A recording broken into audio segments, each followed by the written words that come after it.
Did somebody say John Piper? Did you say John Piper, you son of a bitch? And now puppies are just getting mutilated. Oh, my God. Western Christianity has spent the last 2,000 years telling everyone they're separated from God. This is Not Church with John and Nat Turney.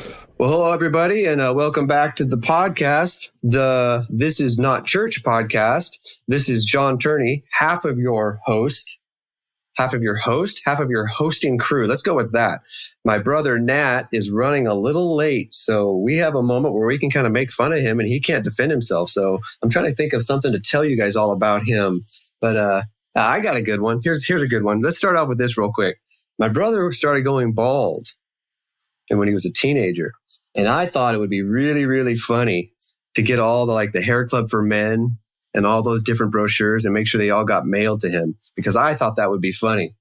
And what I didn't understand back then, and I understand a little bit better now, is that telemarketers will follow you no matter where you go. And so 20 years later, my brother's like, yeah, it was funny for a year. But 20 years later, I'm still getting that stuff in the mail, no matter where I've moved. It's not funny anymore. So there's a little tidbit for you about Nat. I'm sure he'll love to hear that one.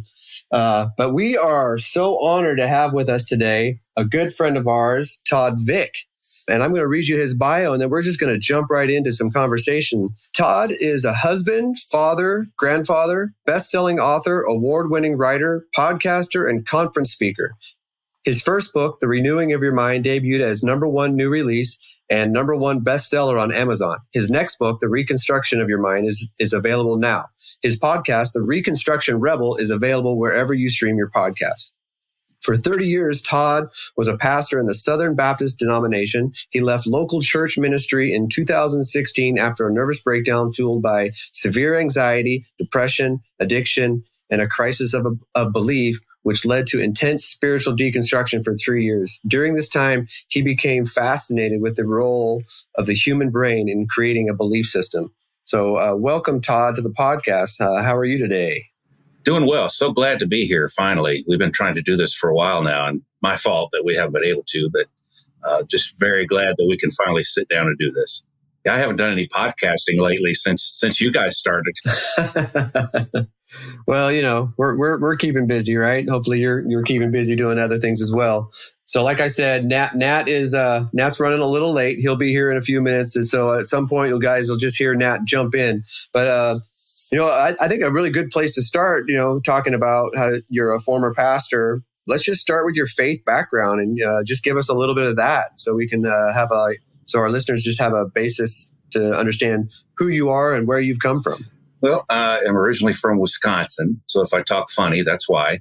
But I've lived in South Carolina most of my life, married here, educated here, all that, had children here. But around 16 years old, I started to get involved in church. A friend of mine invited me and came and picked me up. I didn't really have an excuse. So we went, and I just became very fascinated with having a personal relationship with God. So that's kind of where I started. Just trying to work that out. And then legalism creeped in, and I spent the better part of my pastorate trying to be anybody but myself. And it just didn't go well. But my last church, I was not in good shape anyway, mentally. And it just all came crashing down May of 2016. And I've never been happier than I am right now, but it was a process of, I didn't even know if I believed in God anymore. I didn't know if I believed in Jesus. I didn't know if I believed anything anymore. And so I did some soul searching and then searched other religions and made friends with a Hindu Swami. And I asked if I could become a Hindu and if he would train me or whatever. And he said, no, Christianity is where you belong.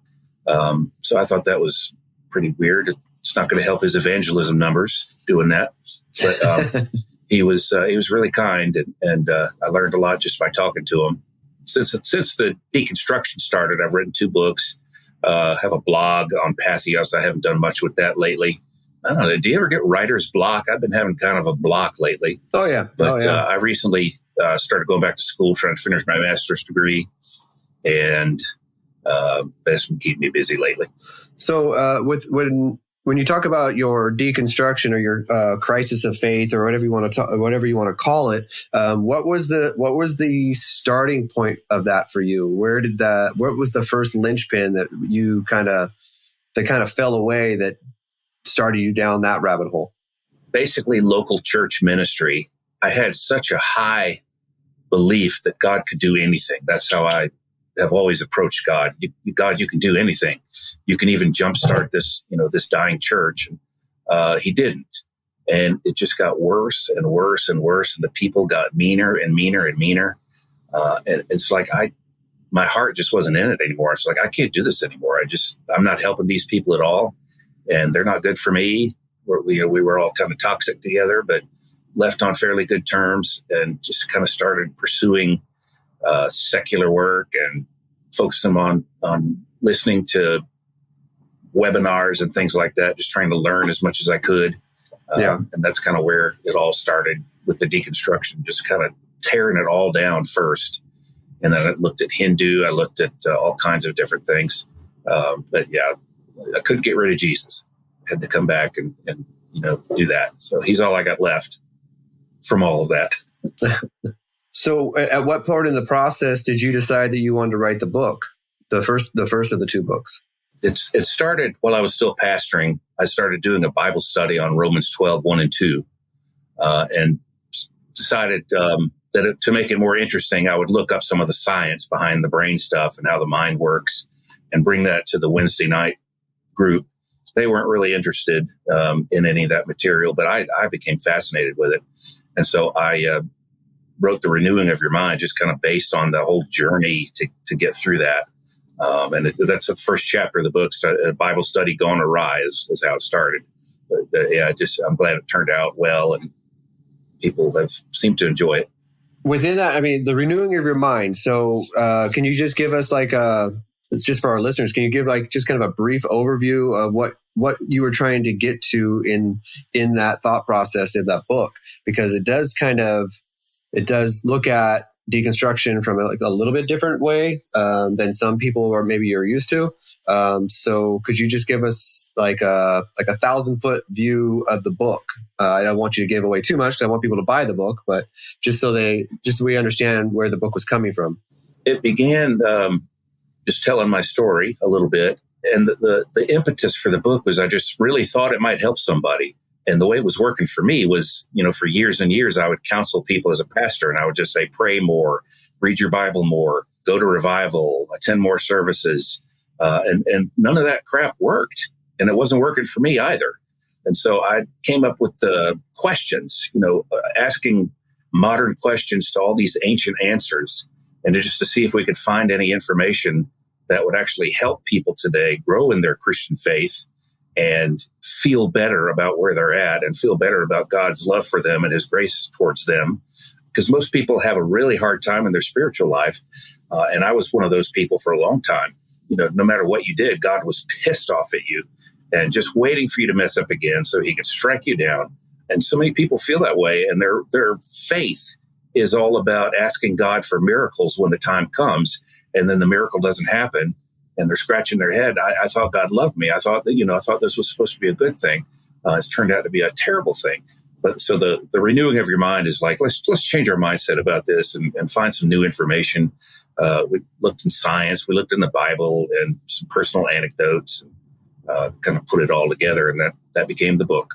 So, like you say in your bio, at the point where your deconstruction started and you were leaving the church, you say it was fueled by a nervous breakdown, which was fueled by severe anxiety, depression, and addiction. So was this something you were battling while you were still a pastor? I was. I didn't realize how bad it was until I got to that point. Oddly enough, I was watching, what's the name of that movie? I can't remember the name of the movie. It's one of the Kendrick brothers movie about football.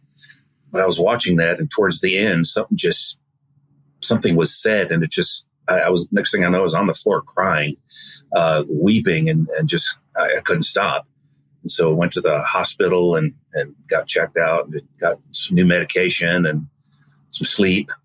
Things started to get a little better, but it was kind of like the breaking point for me. And I was in the hospital for 3 days.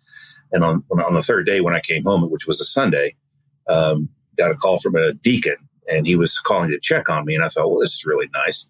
And then halfway through the conversation, he says, "Now, I want to tell you that we're not pleased that you weren't at service today." I was like, dude, I was in the hospital.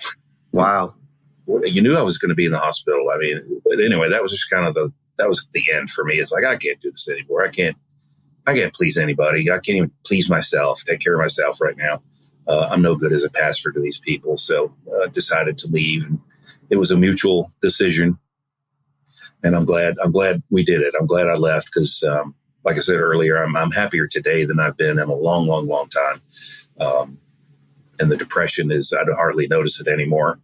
But it's just been really good to get out from under that burden of trying to be so dang perfect all the time for your congregation, and put on the church mask and the church voice, the pastor voice. And I just couldn't do it anymore. I had to be real. I had to be myself. I couldn't be that guy anymore. So was that an abrupt exit for you, or was it a slow process of you leaving the church, or was it like one Sunday you were there, the next Sunday you were gone? I stayed there about 3 more weeks, and then we all decided it was time for me to go. We were having a church council meeting, and somebody said, "I don't like the way that we're reaching people." And I said, "Well, how do you think we should be reaching people?" And they said, "Well, that's your job." Like, not really, but okay. Well, I mean, Nat can understand this, I think, as well. So we, I walked away from the church a long time ago for the first time. Walked away from a church a few years ago for the second time, and I think we all can relate to this idea that the church there is no room in the church, right, for anything outside the norm. We don't want to be specifically when it comes to people in positions of power, that they can't be the ones that have a mental illness. They can't be the ones that have addictions. They can't be the ones that have any kind of infidelity issues, right? And if they do, God forbid we actually speak about them. So, I applaud you for, being willing to talk about that and openly and say, hey, these are the issues I was dealing with. These are the issues that as a pastor I was dealing with. And I finally came to the realization that it was better for me and the church to step away. What kind of response did you get from the congregation, or from, I don't know if you had like a board or elders or anything like that? No one begged me to stay. They showed me the door, and that was the end of it. Right. That's usually a pretty good indication that things have gone awry. When I left the church I was serving at before to plant the church that I did a couple of years ago now, there wasn't a whole lot of hand wringing either. It was like, oh yeah, bummer. Publicly there was a lot of, oh man, we're supportive and we're sorry to see you go. But I could sense, and they may deny this to this day, but I could sense a palpable sense of relief. Like, it's probably for the best. You know what I mean? So I get what you're coming from. What I find really interesting, John, maybe you notice this too, but how many conversations now have we had with pastors? And I'm thinking specifically of people like Brian Zahnd now. Paul Bergman has mentioned this, who are PK Langley said the same thing, that they were deconstructing while leading a church. And I'll add my name to that list as well. I wasn't the lead pastor of the church, but I was definitely, one of the most visible people in the church. And I am actively deconstructing everything. And it created a whole new set of, Jeff Turner said the same thing, didn't he? Hell, Jeff Turner told us he's a full-blown atheist the last however long he was leading that church. He's like, the biggest challenge for him was not to go to church every Sunday and lie. Because he's like, I don't believe any of this shit anymore. And now, mind you, he's come full circle, and he's that's why that book, The Atheistic Theist, is born out of all of that experience. But did you find that particularly? I mean, was that process ongoing for quite a while before this abrupt ending? You know what I mean? It's kind of one of those things like, yeah, the ending was abrupt, but it had been perhaps stewing for a while. Yeah, it was quite a few weeks towards the end that I could really tell that there's this weird thing about preachers. It's like God just kind of takes the church out of your heart, and you just don't care anymore. Yeah. You don't feel what you felt before, and you just know it's over. And I tried to keep it going a little bit longer than I probably should have, but it all worked out in the end, and we parted well. I think some of the people still won't speak to me, but a bunch will, still, and it wasn't all bad. Well, that's good. That's always a challenge, when if you were like me, and so much of my life was wrapped up in what went on there, that losing that, even though it was my choice, it was equal parts my choice and, external factors, but there's still a grieving process that goes on. You know what I mean? There's still a loss there that says, okay, this is what I used to do, and now I don't do that anymore, and I'm doing this new thing. And there were relationships for me that suffered. There were some that were, fractured completely in that process. But like you say, for the best, I wouldn't go back. That for me, that's the litmus test, isn't it? I look back on the place. It's kind of like, the Israelites wandering the desert and pining for Egypt, because I don't pine for Egypt. I'm happy with where I am right now as well, even though some of that process to get here was painful. Right. So, yeah. Well, I think there is something, as you're wandering in the desert, right? That metaphor of wandering in the desert. And there's a point where part of you can make an argument that at least there I knew it's the devil against the devil you don't know kind of thing. I think we all, as we leave whatever we're doing, leaving a church leadership role, leaving a church in general, I think there is that point where we like, yeah, but there was a semblance of security there, even though maybe it wasn't a healthy security. And I think we all have very similar stories in that the churches that we left, at least most recently, I think we all left on, sounds like we all left on fairly decent terms. I still have a very good relationship with the former pastor where I was associate pastor under, but he and I understand that we would never be able to work together in a pastoral role again. Right. But at least we had I guess we were adult enough to come to a conclusion that maybe it was better for both of us if we parted ways in that situation. Do you feel that is to some degree true with you? Or do you feel like maybe you don't have that connection with your former congregation and former, maybe other leaders in the role? Yeah, it was definitely for the best that I left. But it's kind of like when you go through a divorce, you automatically blame the spouse. And, I'm going to go to court and I'm going to do this, I'm going to do that. But then you start to realize, you know what? I think I contributed to the downfall of my marriage more than I realized. If you get honest with yourself. And I got honest with myself and realized, I was really kind of a toxic preacher anyway, because the heart wasn't there anymore. It was just all coming from the head. And that could be dangerous for people like me. But finding out that, I'm not perfect was probably the best thing that ever happened to me. And finding out that I didn't have to be perfect was like a moment. It's like, oh, thank God, I don't have to be perfect anymore. I could just be Todd, and that's perfectly good enough for the Lord. He's perfectly okay with that. And for the longest time, I just believed that he wasn't okay with that because I had so many flaws and so many shortcomings. And I would always go over the 12 o'clock limit by at least 4 minutes. And you just can't have that in church. Well, you're getting pretty close to lunch time at that point, and people begin to, get a little antsy. But so let me ask you this question. So as you're doing this and you're reconstructing or deconstructing, you're going through that. What I've actually started just referring to as an evolutionary process. I don't think it ever ends. Right? Yeah, I agree. But who were some of the people that you were reading that were maybe catalyzing some of this change for you? You were like, oh man, I know, like for me, reading Brian Zahn's book, Farewell to Mars, was like, you know what I mean? Like, oh, yeah. Well, okay, here we go. Things are about to shift. But were there some people that you were reading, some people you're paying attention to who were kind of, propelling you down this way? Did somebody say John Piper? Did you say John Piper, you son of a bitch? And now puppies are just getting mutilated. Oh my God. Sorry about that. Oh my God. I'm 90% certain that no dog was being harmed in any of that. There was just rambunctiousness, but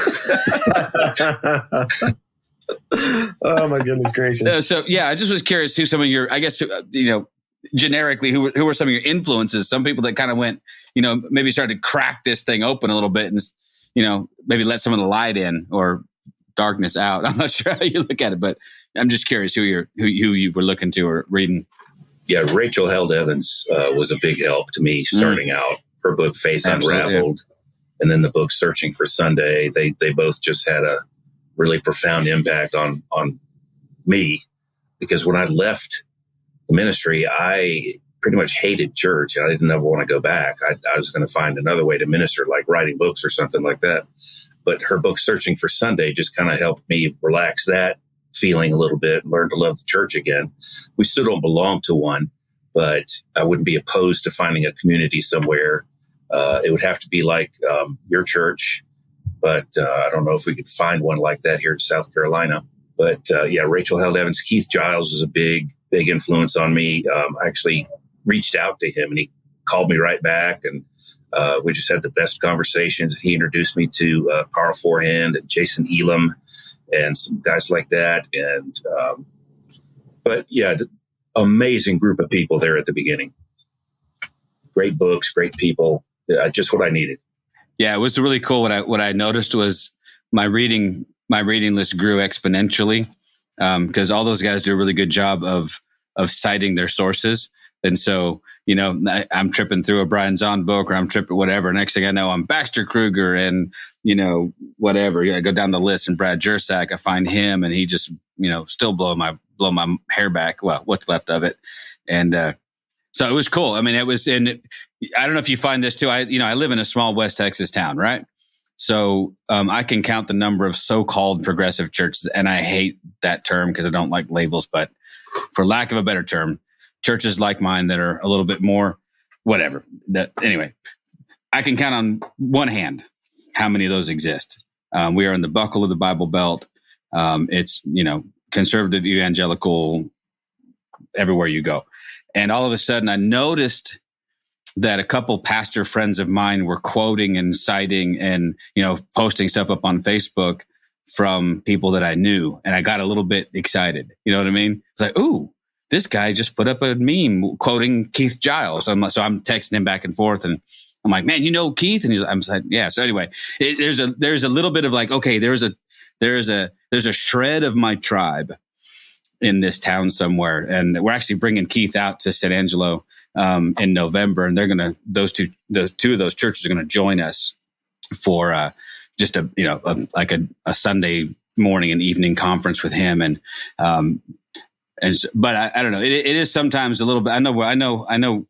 Oddly enough, I know how John feels. Because I grew up in the town he lives in, and when you say, "Hey, I'd like to find a church," if I found one that was, more akin to what I think church should be and how it should function, I'd go there.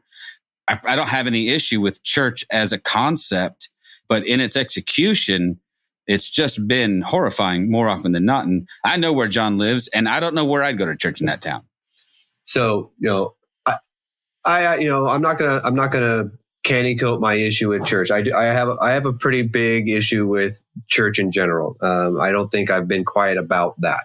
That being said, I think church done right can bring a lot of healing to a community. Church done right can bring a lot of healing to people. Unfortunately, church is done wrong more often than it's done right, and that's where I and the church part ways. I find it funny, as we're talking about authors and we're looking at different authors that have kind of opened our eyes to stuff, right? So we have Brad Jersak, Paul Young, Keith Giles, Baxter Kruger. But what I found interesting about all these guys is they all point us back to the early church. At some point, there's this moment where we're like, hey, there's this whole other thing that the church just doesn't talk about anymore. And it's the early church fathers, the desert fathers. And to the point where I find it really interesting, you bring up authors and they're using memes and quotes and all that. And I was in a church once where they put up a quote by, I'm going to say his name wrong because different people say it different ways. I think it's Origin or Oregon. Origin. Is that right? Origin. I say Origin. Otherwise, It just sounds like a state. But they put up a quote by Origin because it fits their sermon. But I'm like, yeah, but Origin was a universalist. Yeah. And a heretic. Right. And but he's so far removed, right? He's so far removed from what they think of and what they know of now that they feel it's safe to throw out a quote by Origin. And I'm like, yeah, but if you only read more about him, you realize he's kind of the antithesis of everything that you're preaching in your church right now. So do you find that to be true as well? That you have like grabbed onto some of these church fathers now, the desert fathers, the mystics. Have you found a connection with that part of the faith? Yeah, definitely. And it makes sense to go back to that because, these early church fathers, they were from a time perspective, they were closer to the time Jesus walked the earth. So the material was still fairly fresh. People were still talking about him the way they did at that time. And then through the centuries, guys like John Calvin came along and just kind of ruined everything for us. And John Piper, cue dogs barking again. But yeah, there's a lot that we can learn from these early church fathers. And you mentioned Brad Jersak. I love his work. I'm reading one of his books now, and I'm getting ready to start another one. But he kind of got me back into the early church father mode. I've always been kind of a fan of church history, but had kind of let that part go in favor of all the new stuff. But they definitely have a lot to teach us, a lot to say to us. And we're starting to listen, I think, corporately. And hopefully that will just continue to grow and spread. Guys like Keith Giles are leading the way, guys like yourselves. And it's just great. Yeah, I don't remember who said it first. And so I just do that old preacher trick now where I claim it as my own but anyway, so I was talking to somebody about the term heretic, and it bothers me because 99% of people who use that term couldn't define orthodoxy for you. They don't even know what heresy is. What they mean by heresy is you disagree with them. And so, but what we're looking at, for the most part, and the way that I've structured the little church that I lead is that, we're going forward by going way back. Like the stuff I'm preaching is not new. In fact, it's so out of favor. I think it was Baxter Kruger who said something about, we've preached this false gospel for so long that when you preach the true gospel, it sounds like heresy. Yeah. And I wholeheartedly agree. What I told Brad Jersak once is I told him I thought that orthodoxy is the new heresy. Yeah. Because it sounds so radical when it's contrasted against what we've preached in our Western conservative evangelical churches for the last 100 years, 200 years. I mean, we can put it on Calvin if we want to, but man, we took the ball and ran with it. Yeah. And there are guys who are out Calvining Calvin every single day. Piper is Calvin on crack. Yep. John MacArthur is Calvin would roll in his grave, I think, if he saw some of the neo-Calvinists and how far they've run with some of his concepts. But yeah, it's fascinating to me that, and maybe you had this experience as well, that when I did begin to look into some of that stuff, there was such a lack of knowledge on my part. And I was really frustrated with myself, but I got frustrated with the churches that I was raised up in who never talked about any of this stuff. So I think I was reading Baxter's book, Jesus and the Undoing of Adam. And in that book, he brings up Athanasius. And I'm like, well, who is this Athanasius guy? So next thing I know, I'm reading on the incarnation, and I'm, from that, I'm branching off into other, Irenaeus and John Chrysostom and all these others. And it really did. It was great. It was like drinking from the fire hose. There was a whole ton of new information. And simultaneously, I'm like irritated. Yeah. Like, why the hell have we not been talking about all of this stuff? And the Orthodox Church never stopped, So that's where I lean. I lean these days towards, and I could never be part of an Orthodox church. The structure and the hierarchy and honestly, the patriarchy is still very strong there. But theologically, I resonate way more with those guys than pretty much anything that's happening in, the Western version of the church. No, I was just going to say, and you figure this stuff out by yourself. You don't need somebody to tell you, let's see what the church fathers had to say. You're going and you're finding this stuff and you're making it applicable to today.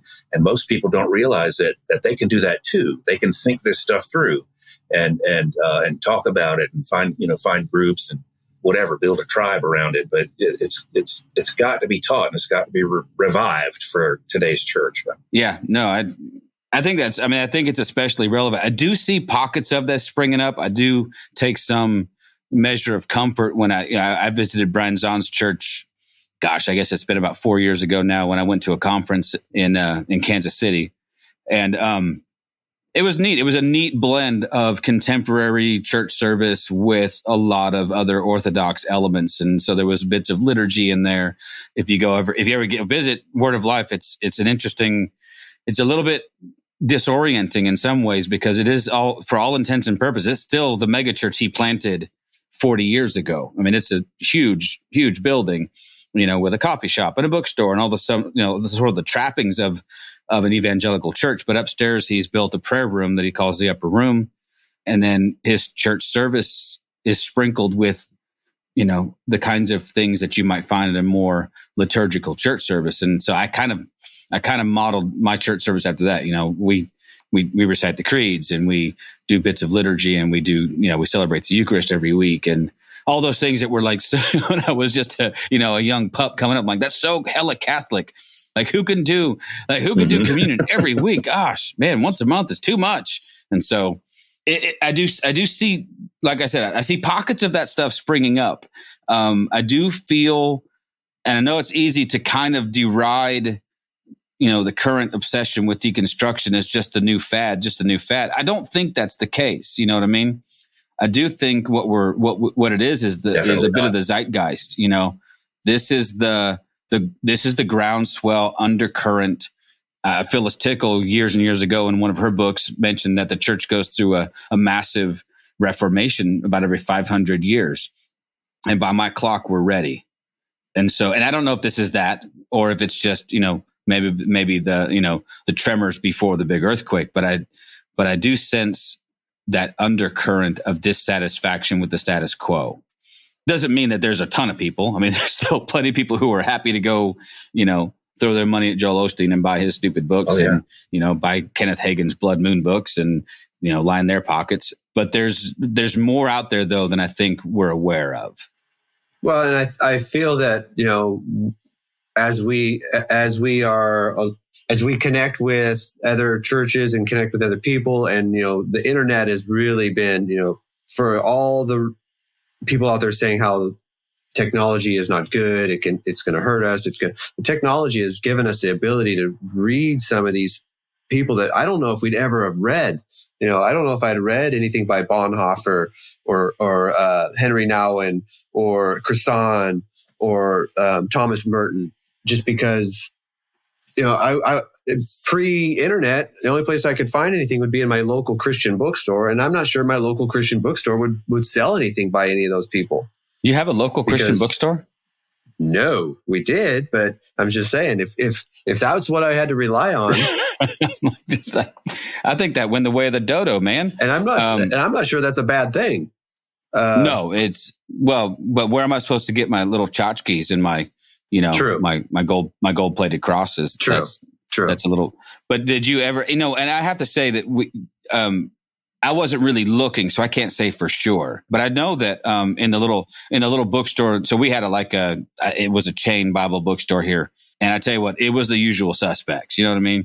You go in the door, and you're going to see books by who you expect to see them by, and they were the ones rapidly pulling Rachel Held Evans books off the shelf, and I'm sure right now Beth Moore is suffering some of the backlash for this. But they were pulling Rob Bell's book off the shelf as soon as he, made some audacious claim like maybe God loves everybody, and they were I can't remember who we were talking to, John, because that was one of the things that we were discussing was the stranglehold that corporate Christianity has over even the wide release of new books. I think it was Beth. You think it was Beth? It might have been. I think so. Yeah, I think you're right. And so somebody like Beth comes along, Beth Allison Barr writes this amazing book about patriarchy and how we've subjugated women with the Bible all these years. There's no way Lifeway's carrying that book. Right. Even though she's top 10 USA Today nonfiction, even though she's, a scholar's scholar, dean of history at Baylor. Oh yeah, no, we'd rather have Joyce Meyer's new, whatever thing. So there is that weird marketplace control that exists, which makes me more thankful for guys like, I'm not sure who your book was published through, but I don't know did you publish through Choir? If so, then guys like Raphael, who are just, I think doing yeoman's work, giving platforms to people like us, who are, on the fringes, I guess, somewhat. So was it Keith who connected you with Ralph? Yes. So your first book was, if I remember right, was self-published, correct? Right. Big mistake. Oh, really? Talk about the mistake. Why was just wouldn't do that again? It's just a lot of work. There's a lot more involved than what I thought. Doing all the copy editing, all that stuff yourself? Yeah, pretty much. And then you got to market it yourself too, because nobody's going to help you with that. I'm terrible at marketing, especially myself. I don't like to do that. It depends on, word of mouth or whatever. If people want to talk about me, that's fine. You got to read my book. That's great. But yeah, Ralph has just been such a wonderful, wonderful blessing in my life, just with this one book. Well, that being said, let's delve a little bit into that book. And so your second book that you wrote is called The Reconstructing of Your Mind, which obviously is a play on words of your first book. So does this book delve a little bit more into what some people are now calling the reconstruction side of their faith? Absolutely. I start off, the first part of the book talks about deconstruction in more detail, bring some academic flavor to it, like I know what I'm talking about. But then we go right into the reconstruction part. And I think that's where everything turns in the book, is when we start talking about reconstruction. By the end of the book, hopefully, the reader feels a lot better about their reconstruction than maybe they did before. Maybe they're not afraid of it. Because I was terrified about reconstructing. I don't know about you guys, but it's like, what do I do now? I've lost everything. I threw everything away. I don't have anything left. I turned in my credentials to the Southern Baptist Convention with a nasty letter.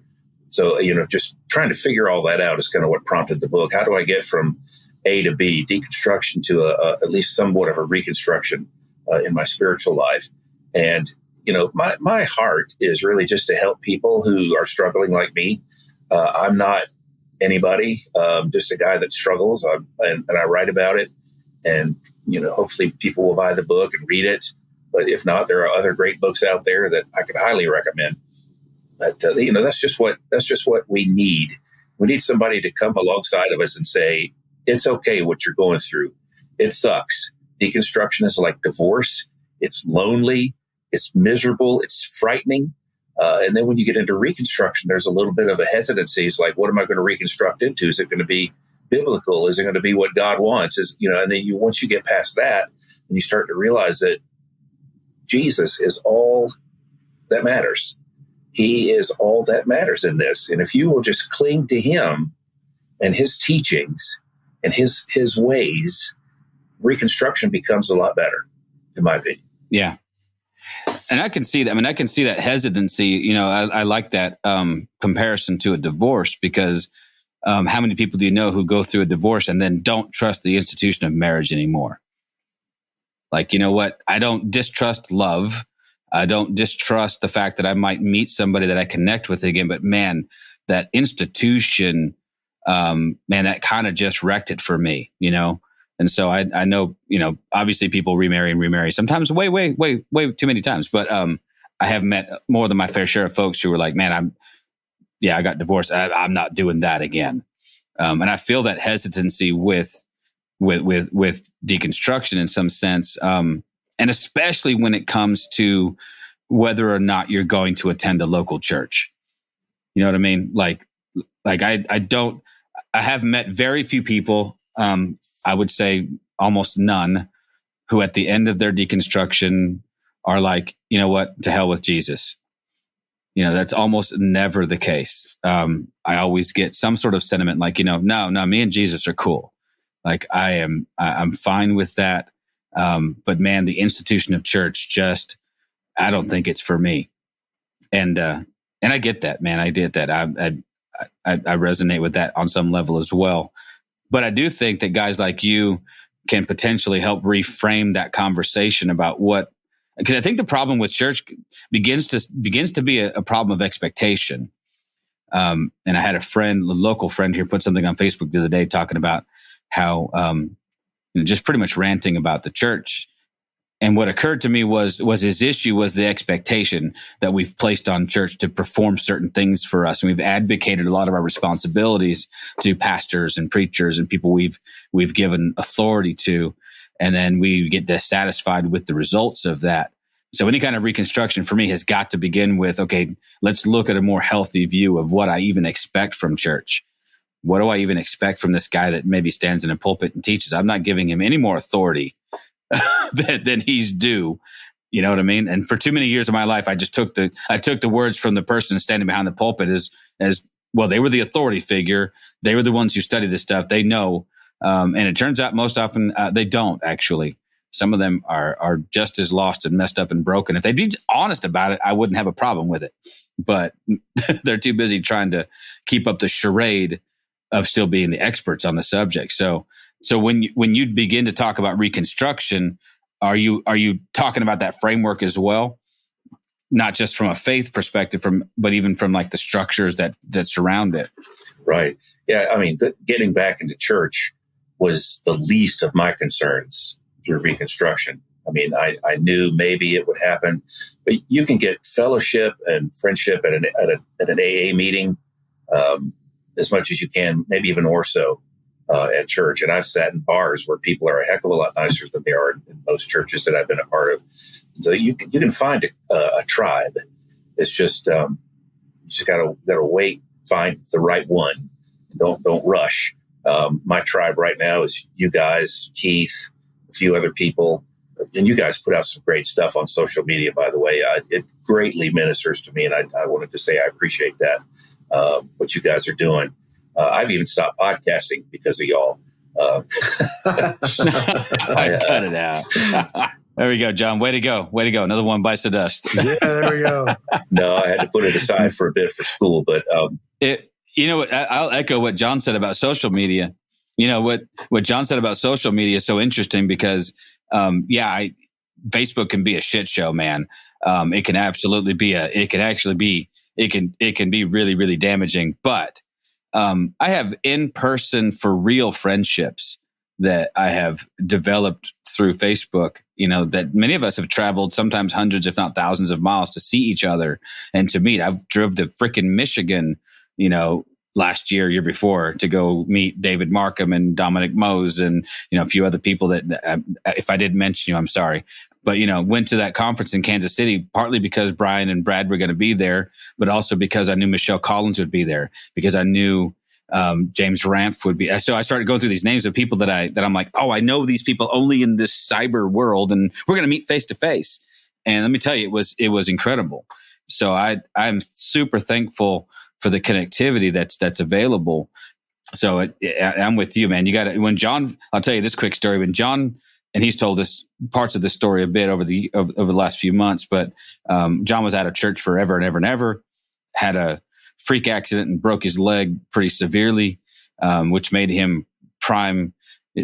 What was the word I'm looking for? Pretty much my dad had ample time to go talk to him, and John relented. And anyway, long story short, he starts sort of circling back around to this thing of maybe there's something still here for me. And he reached out to me a little later after that and was talking about this stuff and in the very early stages of reconsidering faith, and says, well, I know I need to get back in church. And what did I tell you, John? I think the let's see, hell no. I said, no. I think I might have yelled, no. And then I qualified with not. I'm not saying no, not ever. Right. But like you just said a few seconds ago, Todd, you said, go slow, take your time, Don't rush headfirst into this thing just out of some sense of obligation that you need to be in church in order to be a good Christian. Because I knew as well as and now John knows as well, that all the things that drove him from the church in the first place, they were still absolutely there. Yeah. Like nothing had really changed. But John had changed. I knew John was mature enough to handle it.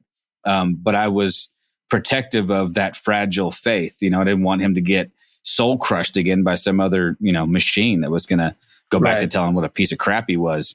And I think you fell in with a couple decent, you didn't find a perfect church, but no, you fell in with some decent folks. And I think, as I walk back or, step back into some kind of semblance of faith, some kind of semblance of church, I found a church that worked for me at the moment, right? It might not have been perfect, but it might have been what I needed at the moment. And it allowed me a place where I could, again, start to ask questions and find out if those questions were okay. And they were okay for a while, and then they became not okay. And that's when I was like, until okay. They weren't. Right. Yeah. And that's, as funny as that is, that's kind of the way it works. Is right. It's like these questions are okay until they're not. And then that's okay. That's kind of, in the past, that would have been my cue to kind of shut my mouth. But now as I'm a little bit more mature, a little bit older, a little bit more tenacious, that was my cue. Now that's my cue to say, okay, it's time to move on. And so, I tried a couple different places, and at the end of it all, I was like, yeah, I guess church and I just don't get along, and that's fine. I'm okay with that. I would push back a little bit. I think I kind of agree with Nat that I'm not really sure deconstruction is the right word anymore. Evolution, evolving, that is kind of a better language for me and where I'm at, because I honestly, I don't see this ever stopping. I really don't. And I think for a lot of people, that's a level of fear that they're not ready for. And that's why deconstruction, reconstruction kind of works for them. And that's great. And if that works for you, where you have this point where you were deconstructing, and then you come to a point where you're like, okay, now it's time for me to reconstruct. And you want to try to rebuild some semblance of faith, and that's what you want to call it. Awesome. Run with it. That's great. But for me, and I think Nat's in the same place, I think this is a lifelong process. I honestly no longer think that there's an end to this. The 2 years in the future me is going to look back at me now and say, hey, you had it wrong on so many levels. And I hope so. I really hope that's true. I want to be able to look back and say, yeah, I had that wrong too. But I was willing to question it. I was willing to move through it. I was willing to push through it and find another answer that works for me. So yes, I understand the reconstructing idea. I'm just not sure that's a language I would use anymore. But I can totally see why people need that, and I can totally see why people would hold on to that, and it's important to them. And I don't want to dismiss it. I don't want to belittle it. I don't want to make them feel like, okay, because this isn't a word I would use anymore, that it no longer matters. I think it functions as long as you understand that just because you remodeled your kitchen doesn't mean you're not going to demo that sumbitch again. Right. You know what I mean? Like I might decide in 5 years that, okay, what I built in that kitchen met my needs at the time. And now I've added 4 kids, and I've got I've got some other things going on or whatever. Now it has to go no longer, or hell, even the style might not fit me anymore. And so that's why I'm agreeing with you, John, that it's an ongoing process. I'm still fine with the language. Yeah, because in order to build anything, something has to get torn down first. Right. Otherwise, we just keep building on top of other stuff, and we end up with what's that house in San Jose, the Winchester, right? Where she just kept building it and building it and building, and you end up with this ginormous maze of an oddity. Is all it is. It doesn't serve any hallways that go nowhere, doors that open, whatever. Well, we have a couple houses around here that we've just given them the label of a built more, right? Because we didn't know what to do, so we just built more. Built more. That's actually my house, because they just kept adding crap on. Like, hey, let's just close this porch in and make it a room. Let's but yeah. So that language is useful. I think what I think we have to be wary of, and what we've talked about a bunch, is anytime we decide that now that language is specific to a movement or a cause or whatever, that's when that thing, in my mind, has begun to die. Once we've developed our own sort of lexicon and our own sort of vocabulary around it, that's what, as you watch these things ebb and flow, these movements come and go, that to me is always sort of it's the beginning of the end. And so I'm happy to see people use the word deconstruction and then almost immediately qualify it. Say, well, I you know what I mean by this. And there's not an expectation that we're all talking about the same thing, just because we use a couple of the same buzzwords. You know what I mean? Right. And we did that before. Yeah. But, words like evangelism and worship and this, that, and the other. And they, I got in real trouble. I wrote an article on Patheos and I called it "Evangelism is no longer useful," and got a lot of negative feedback on that. But what I was saying was the sales pitch is no longer useful. We got to invite people to church. We got to get them in there and get them saved and get them to fill out the card. That's bullshit. And we don't need that anymore. Evangelism is about sharing the good news. That's what it's about.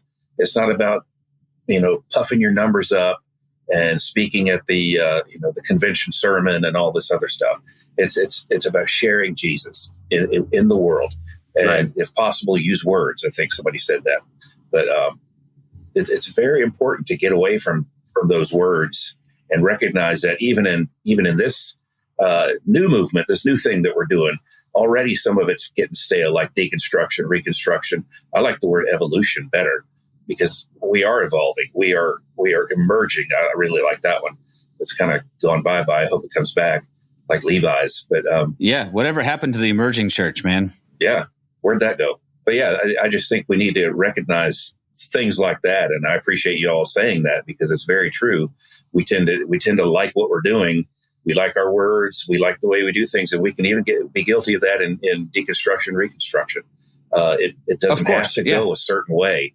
But eventually people are going to start thinking, well, here's what we got to do.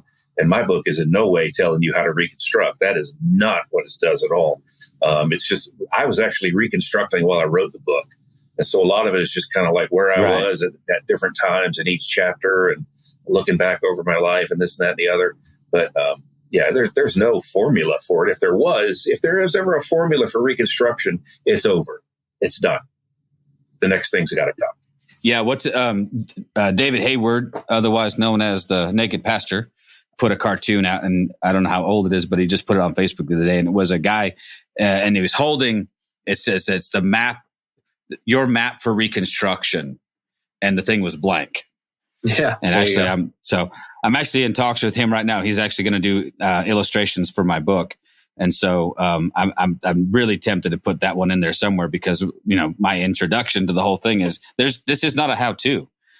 Anyone who writes a manual on 20 steps to deconstruct and reconstruct, I want to find them and non-violently beat the hell out of them.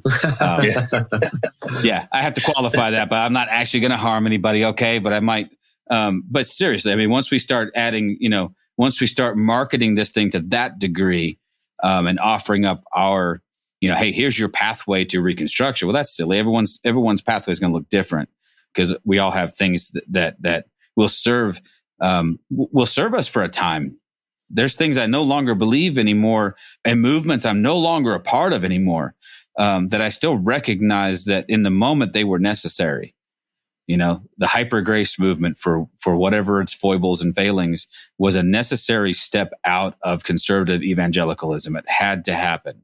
In many ways, it was an overreaction, right? Did you find that? I mean, there was sometimes it was like, hey, we tacked way far over here, but man, John, that's kind of where John stepped back in, was in the the heyday of that whole deal. I kind of jumped in the deep end of the pool when it came to the hyper grace movement because I went from, when I left the church in a very staunch legalistic view and then jumped right into hyper grace.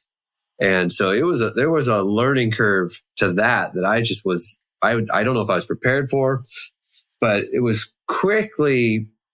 So I don't know, Nat would have to correct me on this one. I don't know where in the movement I jumped into it. I feel like it was probably kind of mid to the end. Yeah. I mean, I think if there was an arc to it, you were on the downward side of it. And I think one thing I would attribute that to is, I don't know, people began to get popular.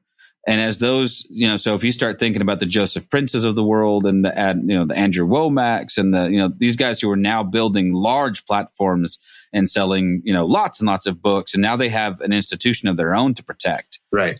So when I was starting to deconstruct even from that, man, I found myself tossed out of so many groups. Andrew Farley summarily dismissed me for most of his stuff, and all of his little lackeys jumped on me like I was, Satan himself. What's that line from Eugene Peterson that Brian told us? It's of the devil. That's what he said. You're right. That might be the favorite story anyone's ever told me about Eugene Peterson. The guy was telling him about how he's going to try and get his church numbers up, and he was going to market some things differently. And he's like, "What do you think about that?" And he just looked at him and goes, "It's of the devil," and then walked away. Yeah. But anyway, so John comes in at the tail end of that thing. I feel like it was in its, and that's not to say that there aren't things within that, I still cling to very hard. Absolutely. But also there's some terminology and some things that are triggering somewhat now. You know what I mean? I find myself trying to find different ways to say the same thing because I don't want to fall into that same vocabulary all the time. And so I don't know. To me, this seems, and we've said this multiple times now, it's an ongoing process. It's going to be an ongoing process. I think the sooner we come to terms with the fact that this will be something that we'll continue to work on and evolve through, then I think that gives us permission to not have it all right. Because, damn it, I won't have it all right. And I won't agree with myself in 6 months or a year anyway. So that's fine. It also, as a pastor, it allows me to tell my congregation, and I do all the time, you don't have to agree with me. Hell, I might not agree with me. Sometimes I'm just asking the questions to be the guy that asks the questions. So get you guys thinking and get you, give you a healthy skepticism of what you are being fed and told, and just apply some critical thinking skills. Don't just take it all on, just because I said it doesn't make it true. I think it's right, but hell, I could be wrong. So one of my best friends, he used to always say that the answers were in the questions, and you should ask more questions than try to find the definitive answers, because the real answers are in the questions. And that's inspired me, these last few years. Yeah, I usually find I'm more comfortable with the questions anyway. So sometimes sometimes the best you can hope for is that they lead to better questions. Yes, I would agree with that. Questions that lead to better questions are much better than questions that lead to crappy, shitty answers. Yeah, or just pat responses, right. God's in control. Don't worry about it. God's in control. Bullshit, he is. Yeah. And if he is, he sucks at it. Right. Yeah. He's doing a piss poor job at it for sure. That's right. If I was doing his job, I'd have been fired so long ago, man.